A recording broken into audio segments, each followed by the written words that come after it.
Hi, my name is Emma Sevitt, and I am a social studies teacher at the American School of The Hague in the Netherlands. And I teach an elective called Facing History and Ourselves. Now, guided by your scope and sequence, I built my own curriculum tied to local Dutch history and local Dutch issues, both historical and current. A large piece of the course's curriculum examines what happened in Amsterdam during the war years, between 1940 and 45.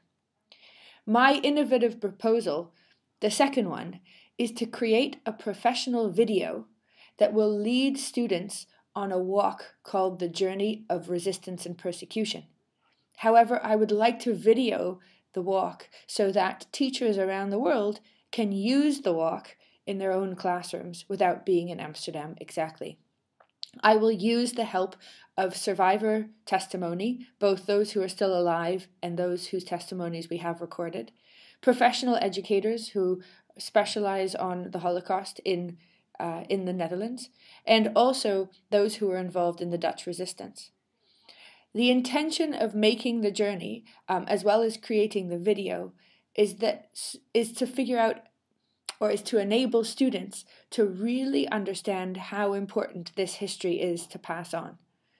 Seeing for themselves the locations of where these stories took place will help students answer such questions as why people behaved as they did.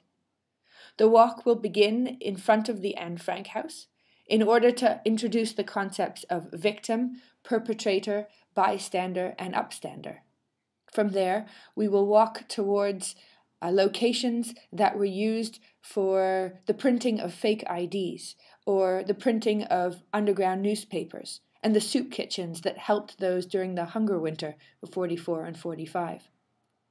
I consider it really important to visit the places which commemorate efforts where people attempted to stand up against injustice, the upstanders. So we will visit the dock worker, representing the efforts of those who went on strike in February 1941. The students will stand there and examine his gestures and realize his determination and perhaps empathize with his bravery. We walk further to the Hollandse Schouwburg, the location where the Jews were rounded up and taken by tram and then train to Westerbork and further camps in the east. And now the Schouwburg stands as a museum commemorating the Holocaust in the Netherlands.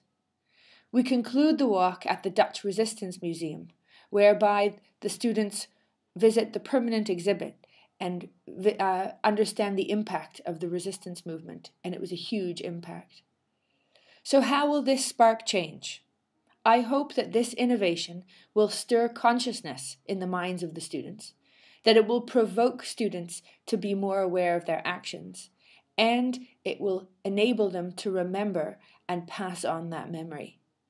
I hope the creation of this video will enable history to be documented and to create innovative history so that this history will be passed down for further generations. Thank you.